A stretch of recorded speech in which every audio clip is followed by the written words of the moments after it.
The 747 is one of the most iconic aircrafts in history. It's regarded as one of the most beautiful planes out there. Okay, I found an exception.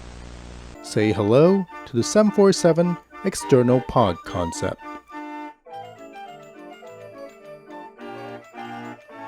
Since its creation, the 747 became a public icon.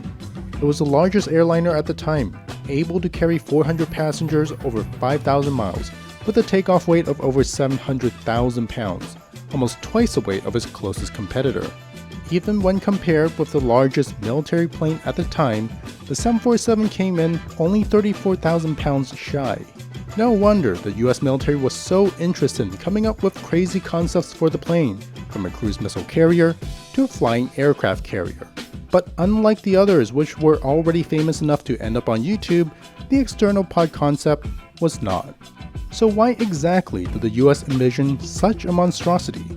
For that, we'll need to go back to the international pissing contest between the US of A and the USSR, also historically known as the Cold War.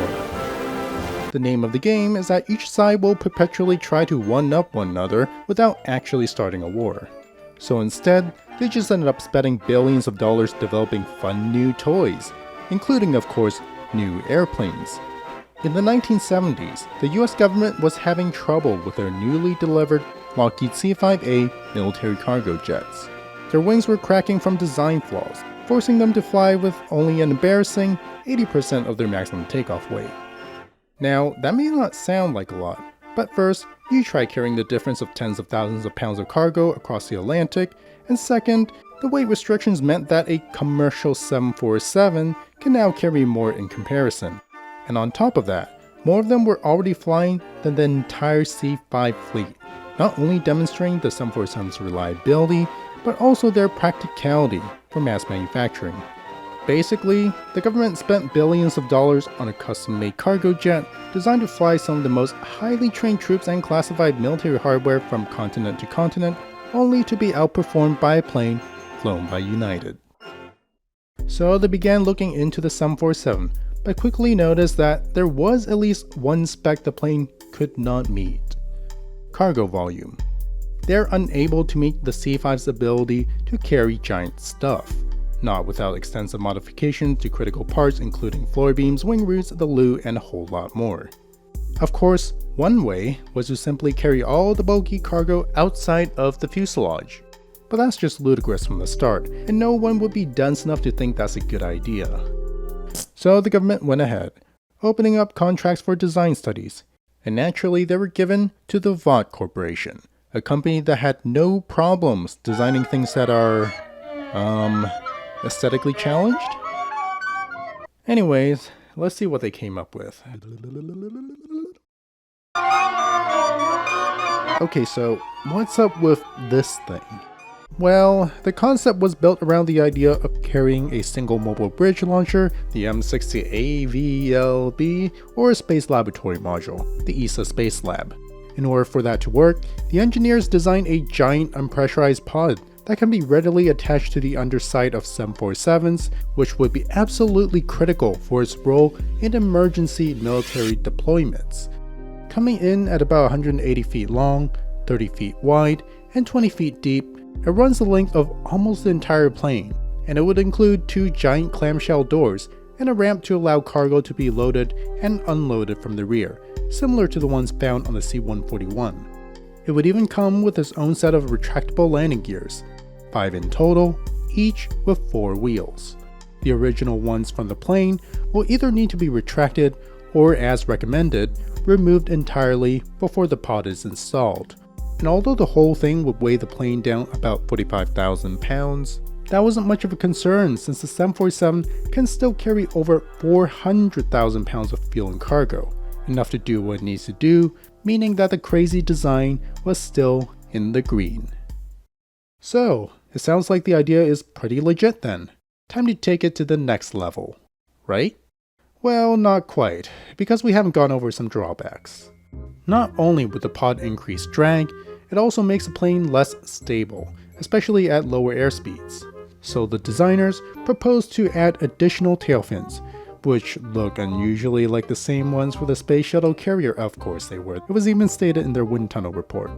They also found that because the pod is unpressurized, its cruising altitude will need to be limited to 18,000 feet, as required by the military regulations at the time. That's only about half the altitude of a standard 747. And it also had the nasty consequence of limiting its cruising speed to around Mach 0.6, or 60% of the speed of sound. A bit slow compared to its civilian counterpart of over Mach 0.8.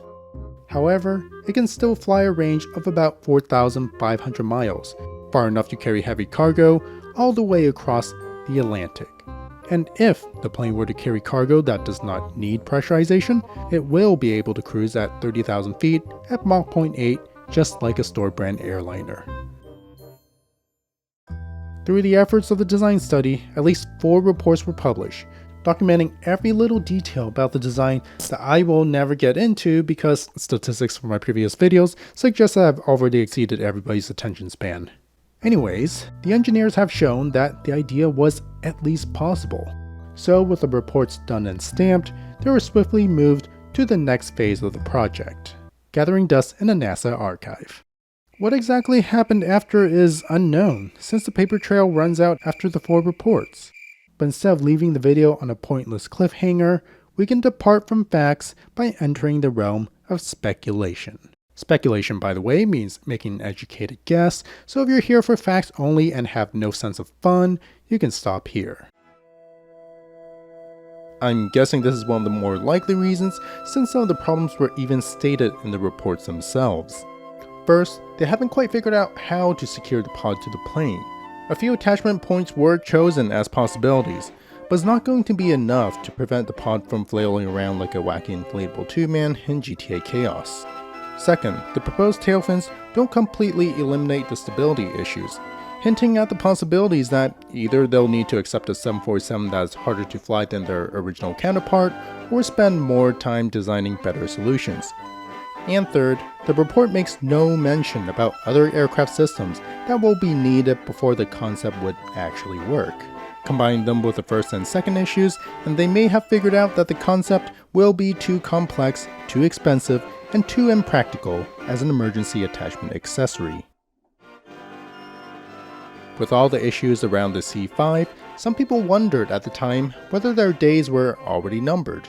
This was even written somewhat passive-aggressively in one of the reports, stating that the present C-5A fleet numbers only about 77 aircraft, production has ceased, and is very unlikely to be resumed. Well, surprise, not only did Lockheed end up fixing the design, they even resumed their production. Perhaps, with the C-5 program back up and running, the 747 external pod concept was no longer needed. Now, whether it was a way of pressuring Lockheed to get their ship together is hard to tell. Perhaps the idea was not intended to serve as a piece of military hardware that can be used in the battle, and more as a strategic tool to use at the negotiating table. It's more powerful to tell your adversaries that you're able to convert hundreds of your mass-produced airliners into military planes than to be laughed at for having no alternative to your broken billion-dollar cargo jet. If the goal was to simply flex and depressure them, once that is achieved or superseded, the project can just be filed away.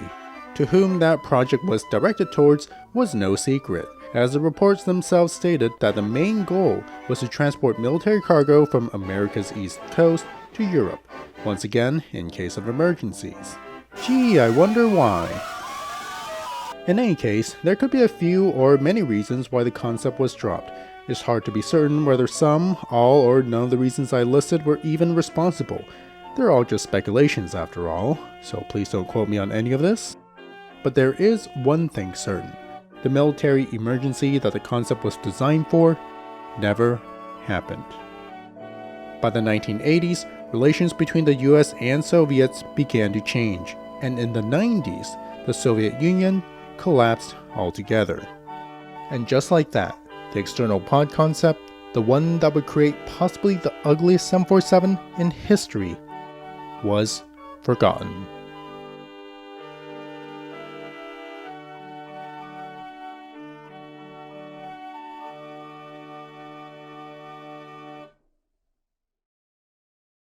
And yes, I know where the Dreamlifter is, but at least their landing gear arrangement doesn't make them look like a plane from the toy department of Walgreens.